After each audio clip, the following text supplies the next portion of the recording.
All right, guys, so for what you need to do before you even touch this, the fuse box, is take a 13mm socket. You want to spin off the nut that goes to the ground that connects to the Jeep sidewall over here. Pull that off and make sure you keep these separate. Then after the 13, you want to grab a 10mm socket,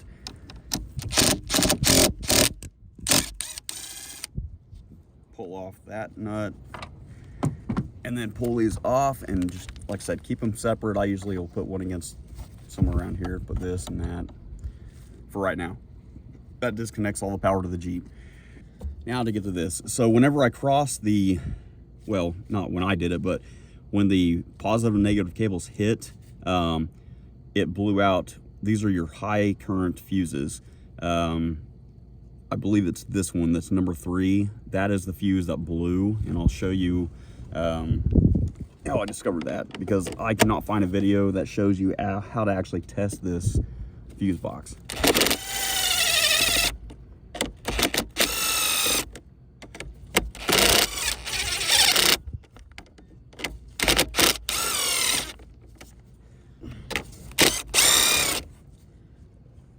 So you've got two. Well, you've got the main one that goes down to the auxiliary battery, the positive that feeds in the power to this.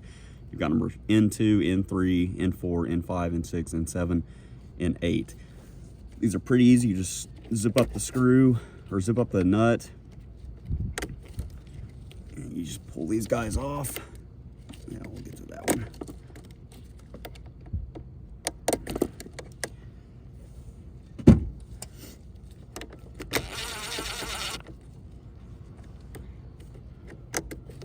All right, guys, so once that's off, you just take your fingernail and pull this little guy out and off. All right, so now that fuse array's off, these are the, again, high current fuses.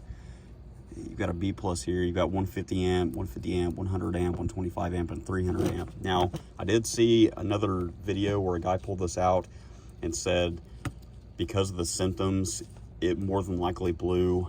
As you can see, number 3, you got 2, 3, 4, 5, 6, 7, and 8.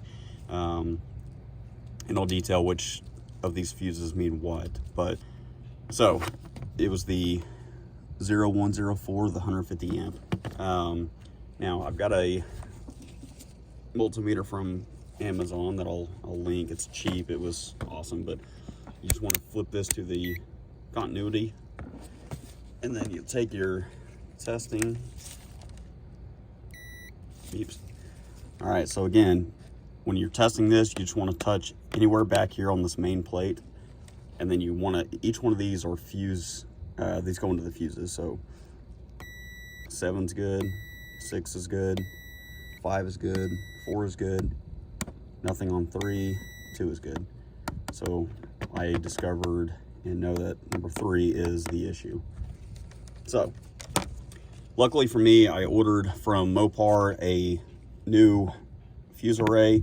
It was, again, 57 bucks, super cheap, instead of what a dealership might tell you, which is to replace the entire distribution box, which you don't need to do that. Things like 600 bucks.